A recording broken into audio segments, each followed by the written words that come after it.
প্রকৃতি কতটা সুন্দর সেটা প্রকৃতির কাছাকাছি না আসলে দূর থেকে কেবল ভিডিও দেখে বা সিনেমাতে দেখে সেটা ভালো করে বোঝা যাবে না। প্রকৃতিকে বুঝতে হলে প্রকৃতির কাছে আসতে হবে, প্রকৃতির শরীরের গন্ধ নিতে হবে, প্রকৃতিকে নিজের চোখ দিয়ে কাছ থেকে দেখতে হবে, প্রকৃতির মাঝে মিশে যেতে হবে। প্রকৃতির ভাষা অদ্ভুতভাবে সুন্দর। যারা বুঝতে পারে তারাই কেবল প্রকৃতিকে খুব কাছ থেকে ভালোবাসতে পারে, প্রকৃতিকে আপন করে নিতে পারে। আর প্রকৃতির সত্যিকারের ভাষা বুঝতে হলে প্রকৃতির কাছাকাছি আসতেই হবে। প্রকৃতির নিজস্ব একটা টিউন আছে, যে টিউনটা বুঝতে আপনাকে প্রকৃতির কাছেই যেতে হবে। প্রকৃতিকে খুঁজতেই আমরা বের হয়েছিলাম ঘর থেকে, এবং সেই প্রকৃতির টানে আমরা পৌঁছে গেলাম ঋষিকেশ, উত্তরাখণ্ডের ঋষিকেশ। আমি আগে থেকেই জানতাম উত্তরাখণ্ড, হিমাচল এই জায়গাগুলো প্রাকৃতিকভাবে খুবই সুন্দর, এবং হিন্দু ধর্মীয় দৃষ্টিকোণ থেকে এই জায়গাটা খুবই পবিত্র। আমরা খুঁজে বেড়ালাম পাহাড়, ঝর্ণা, নদী, সবুজ বন, সুন্দর মনের মানুষ, বিশুদ্ধ বাতাস, এবং তারই ধারাবাহিকতায় আমরা খুঁজে পেলাম কয়েকটি ওয়াটারফল, যার মধ্যে একটি হিডেন ওয়াটারফল, একটি পাটনা ওয়াটারফল, একটি গরুড়চেট্টি ওয়াটারফল। ভিডিওর শুরুতে যে ওয়াটারফল দেখানো হয়েছিল সেটা হিডেন ওয়াটারফল, আর এখন যেটা দেখানো হচ্ছে এটা পাটনা ওয়াটারফল। তো প্রকৃতির মাঝে আমি একেবারে হারিয়ে গিয়েছিলাম। আমার জীবনে এত সুন্দর অভিজ্ঞতা কখনই হয়নি। আমি অনেক ভ্রমণ করি, কিন্তু এইরকম নেচারকে এক্সপ্লোর করা অফবিট লোকেশনে, যেটা আমার জীবনে প্রথম। তো আমার ভিতরে এতটাই ভালো লাগা কাজ করছিল,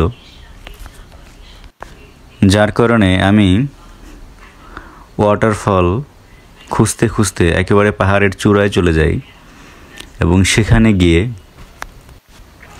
প্রকৃতির মাঝে নিজেকে সঁপে দেই। পাথুরে পাহাড়ের গা বেয়ে ঝর্ণার জল পড়ছে, আর সেই ঠান্ডা জলে স্নান করে স্নিগ্ধ সুখ অনুভব করছে পরিব্রাজকরা, ট্রাভেলাররা। এই পাথুরে পাহাড়ের ভাঁজে ভাঁজে জমে থাকা জল ঝর্ণা হয়ে ঝরে পড়ে, যে ঝর্ণার জল গিয়ে মেশে নদীতে।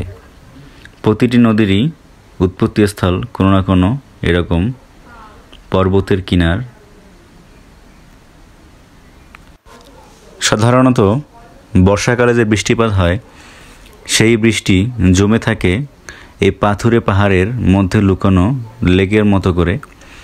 এছাড়াও যখন শীতকালে, উইন্টার সিজনে যখন স্নো পড়ে, সেই স্নো ধীরে ধীরে জল হয়ে জমে থাকে পাহাড়ের, পাথুরে পাহাড়ের মাঝে মাঝে, যেগুলো পরবর্তীতে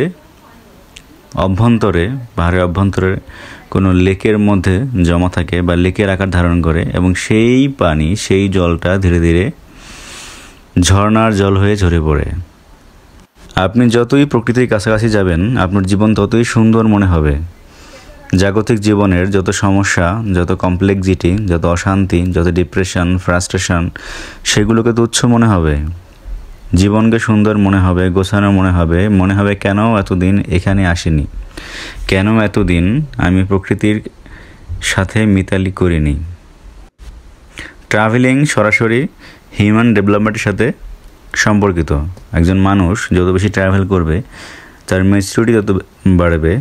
যত একজন মানুষ যতটা নেচারের ভাষাকে বুঝবে, তার ভিতরে সুন্দর ব্যক্তিত্ব তত বেশি পরিস্ফুটিত হবে। মানুষের মন বড় করার জন্য ট্রাভেলিংয়ের কোনো বিকল্প নেই। আমাদের উচিত নিজে ট্রাভেল করা, বাকিদেরকেও, পরিবার, পরিজন, বন্ধু প্রতিবেশী সবাইকে ট্রাভেলিংয়ে উৎসাহ দেয়া। আমরা যত ট্রাভেল করব, আমরা জীবনের ছোট বড় কথা, ছোট বড় কাজ এগুলো তত কম করব। পাহাড়ের এই নির্জন জায়গাতে এসে আমি খুঁজে পেলাম কিছু অদ্ভুত পাখি, যে পাখিগুলো সাধারণত আমাদের লোকালয়ে দেখা যায় না। আর তখন বাহিরে অসম্ভব গরম ছিল, টেম্পারেচার অলমোস্ট 47 ডিগ্রিজ, কিন্তু এই জায়গাটিতে টেম্পারেচার ছিল অ্যারাউন্ড 33-34, কারণ চারদিকে বড় বড় পাহাড় এবং চারদিকে অসংখ্য গাছপালা, যার কারণে হিট ডিরেক্টলি এখানে আসতে পারতো না। এবং যার কারণে এই আরও তো ঝর্নার জল বহমান ছিল, তো সাধারণত ঝর্নার জল ঠান্ডা হয়। তো সব কিছু মিলিয়ে এই পরিবেশটা খুবই শান্ত ছিল এবং ঠান্ডা ছিল এবং টেম্পারেচার বাইরে থেকে কম ছিল এবং ঝিরিঝিরি বাতাস মনকে আরও বেশি শীতল করতেছিল। সাধারণত পাখিরা মানুষকে ভয় পেলেও আমি যতক্ষণ ওখানে ছিলাম আশেপাশের সকল পাখি তাদের স্বাভাবিক আচরণ করতেছিল। একটিবারের জন্য আমাকে দেখে ভয় পায়নি বা আমাকে দেখে দূরে সরে যায়নি, বরং আশেপাশেই তারা তাদের যে জাগতিক কাজ সেটা করতেছিল। যেখানে যত বেশি গাছ সেখানে তত বেশি সুন্দর নির্মল পরিবেশ। তাই আমাদের আরও বেশি করে গাছ লাগানো উচিত, যাতে আমাদের চারপাশ ঠান্ডা থাকে, সুন্দর থাকে, স্নিগ্ধ থাকে এবং আমাদের পরবর্তী প্রজন্ম একটি সুন্দর আবহাওয়ায়, সুন্দর পরিবেশে বড় হতে পারে।